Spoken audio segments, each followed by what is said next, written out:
Good evening. So I'll be showing you how I did a Barbie look. The hair is done by my hairstylist.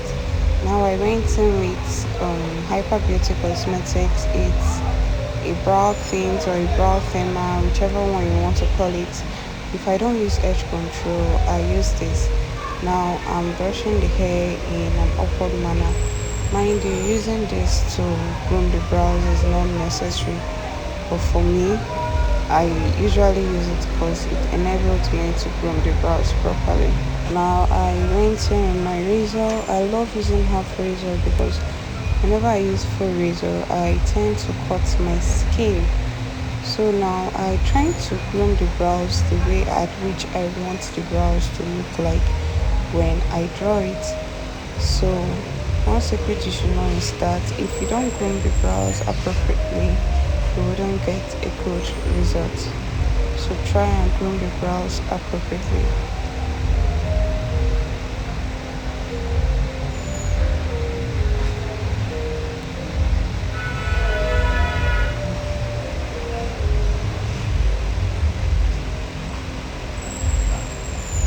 After grooming the down, I will go to the top. So while grooming the top, I try to make sure I groom it the way I want the brows to actually look like. So I felt like okay, I still need to reduce it because it looks a little bit big. So I went in with it again.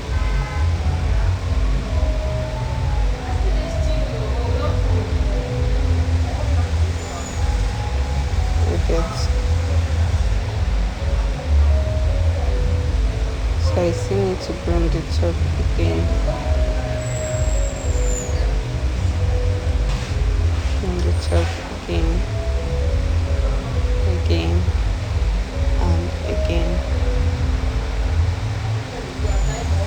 Now I'll be using micellar cleansing water to cleanse the face appropriately. I always advise my students not to use only wipes. Kindly use micellar water too. I went in with a spray to spray the skin.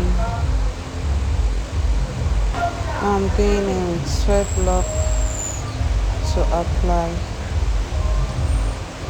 After applying this, I went in with moisturizer to apply moisturizer on the face. Mind you, moisturizer needs to be applied under the eyes, not primer. We apply more moisturizer when the person has a dry skin, and less moisturizer when the person has so much oily skin. And I'm going in with face toner to apply. Most times I usually apply face toner before applying moisturizer, but since it escaped my mind, I still have to apply it now. Now I went in with sweat block to apply. So now I'm applying the sweat block on areas that should likely sweat. After that, I applied setting spray. I went in my vitamin C serum to apply on her face. For the lips, I went in with a lip moisturizer from Nia. So this is me applying the lips. I told her to blend properly. I had to spray again. I'm going in with cheap foundation color 2. One thing I noticed about this foundation is that it has yellow undertone. Since she's a model, I had to use it like that on her. Like it gives yellow undertone, but I try my best to make sure I apply it lightly on her. I apply with brush and then blend it. After application, I just blended in with blush lightly. Next step, I'll be using a concealer to apply on the highlight regions. You know the highlight regions. The highlight regions are the places that you would apply concealer, like the under the eye, the forehead, the nose, and the bridge of the nose. So when I apply that concealer, I noticed that the application is not straight. I said okay, I will correct it with my brush later on.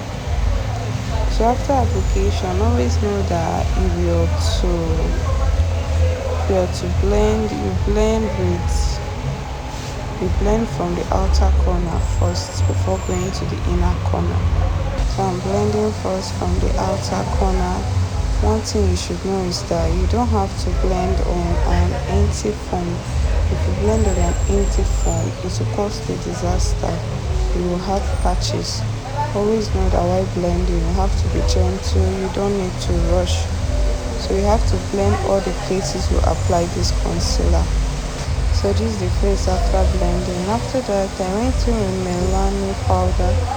This is a mineralized powder.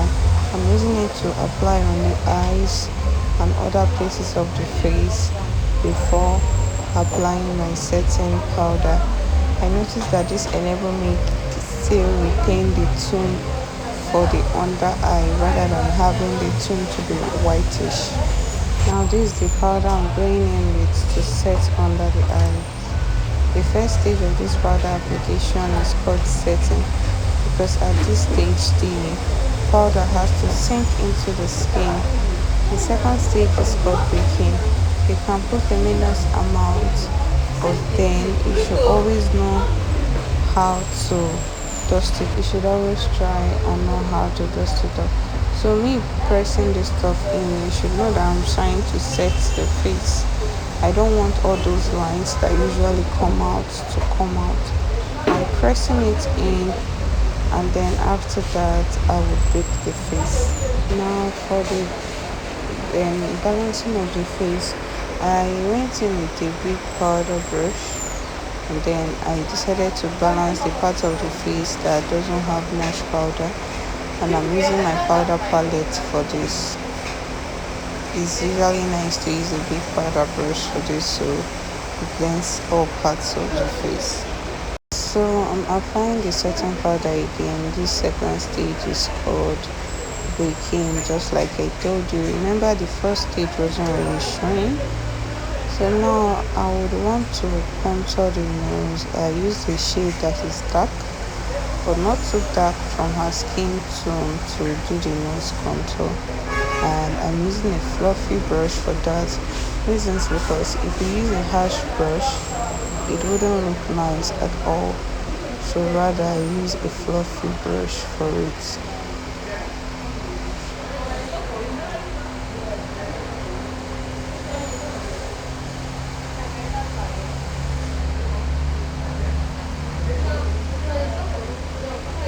Try to make sure it's looking straight.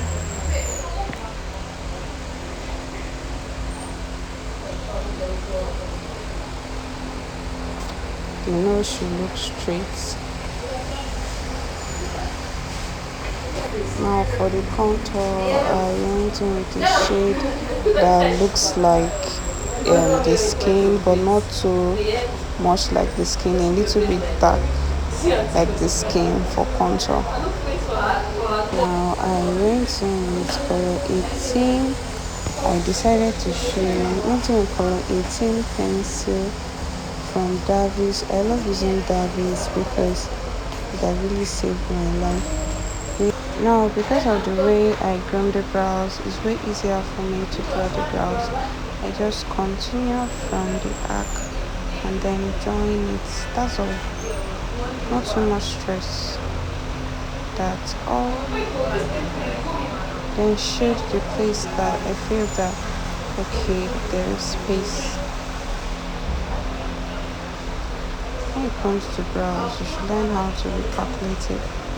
Since her brows are full like this, for the beginning part, I wouldn't want to apply too much.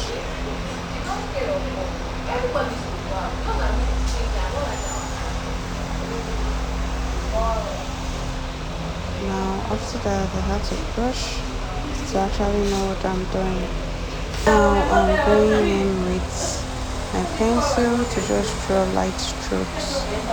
Just light strokes, not too much strokes.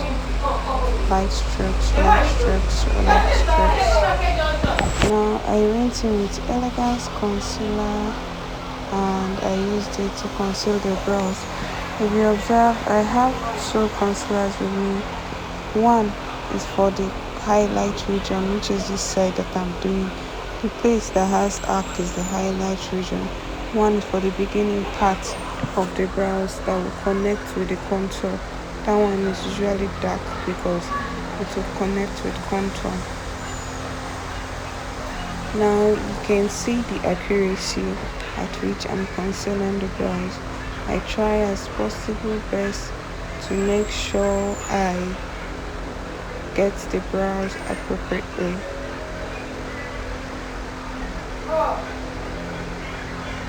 While concealing the brows, you have to be extra careful. Try to make sure that the lines are straight. Now we went in with the dark shade, not as light as this for the beginning part. Then after doing that, you blend with your brush. Here is the brush you used for blending. Blend till you get a good result. Now I'm going in with powder. I love using powder to do this transition rather than eyeshadow because it's way easier to blend. After that, I went in with eye primer. I applied lightly. I just wanted the primer to be more on the eyelid. I don't really want it to spread. So I just focused on applying it more on the eyelid. In order to make it more precise, I just went in my concealer brush to just line the eyes the way at which I want it to look like. So this is called a cut crease. I really don't want the cut crease to pass the normal eyelid, so I just did it that way. You can make yours bigger, but I love the way it looks small. Someone that don't really like makeup would also love this kind of cut crease. After that, I went in with a matte eyeshadow and I'm applying it lightly. You do that lightly, you don't need to scrub it.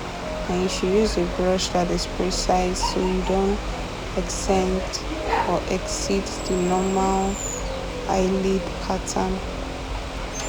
Use a precise brush and dab in gently.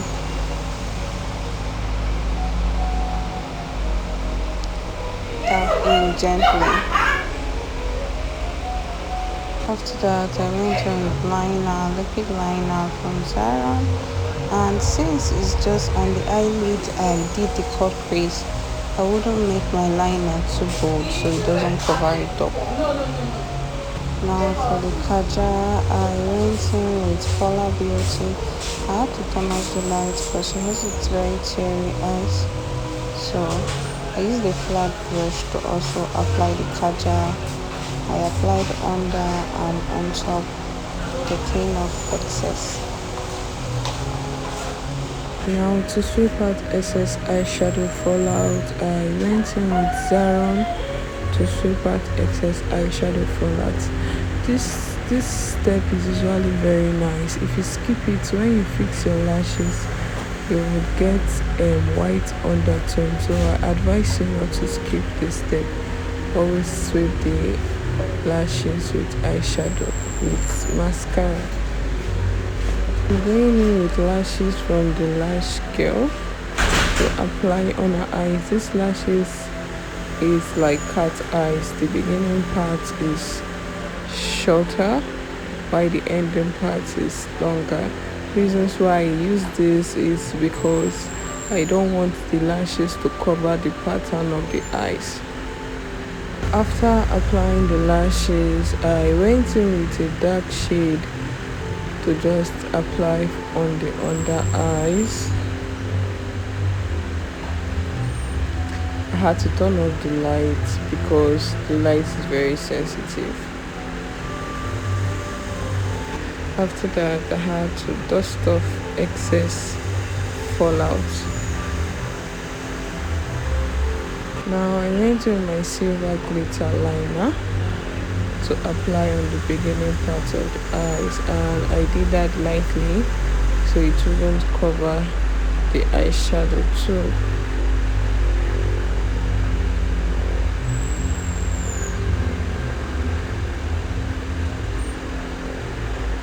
After doing that, I had to spray the face with the setting spray.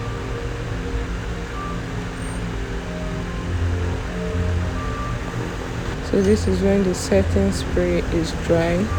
Don't mind my model, she talks a lot. Now this glow is from Julia Diamond Cosmetics, and they apply lightly on the lips. Now I'm going in with this palette from the Villas for the lips. I choose the shade I want. I'm using a light brown to line the lips. She has a full lips, so I use the light brown to line the lips. So I'll just be calm and watch how I line the lips.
Now I went in with this shade of lips at the middle to apply. I really wanted to get the Barbie look, so I told her to blend. I used a dry lips and a wet lips, not lip gloss. When I mean a wet lips, what I'm trying to explain is a roll up lips. So that is what I use. I told her to smile so I can easily blend. One trick to a flawless look is to smile. When you smile, you can easily blend appropriately.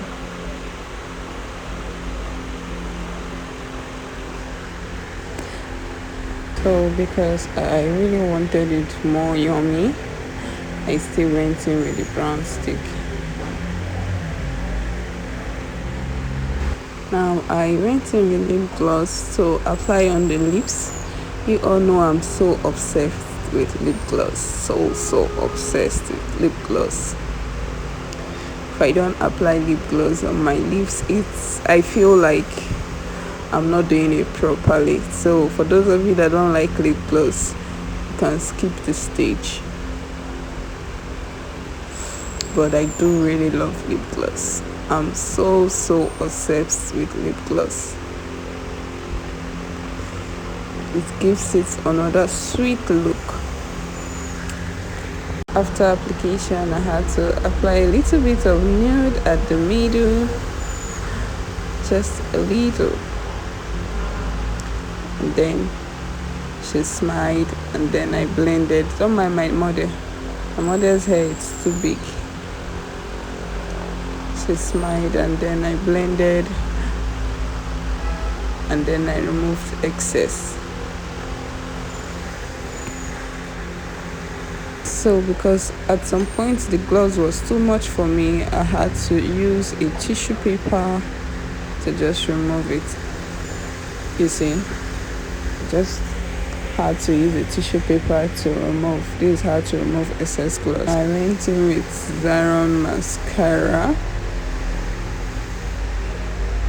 to apply on the lashes.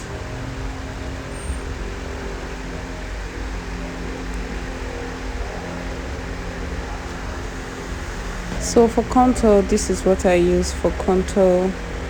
I use this as my cream contour. I dab my blending foam into it and then apply it. This is for those that like skin like makeup. If you don't like skin like makeup, please skip this step and just go straight up and apply your bronzer. But for me, I love it when my makeup looks like skin, so that's why I had to use this. Now I went in with bronzer, but a liquid bronzer, still from TM Essential. You can get it on Instagram. Just type TM Essential. I use the liquid bronzer. It has a yellow undertone for this. I also use my lip palette as blush. I don't have blush. I use my lip palette as blush. I use orange for light skin and then red for dark skin. And then I just apply a little bit of highlight on the nose using my hands. So after that, at this point, this is the end product of what I did. So I just felt like, okay, I should add a little bit of powder here and there. Now I will be applying setting spray to spray the face. So this is the setting spray. I apply it to just seal in the face. So this is the end product. Thanks for watching.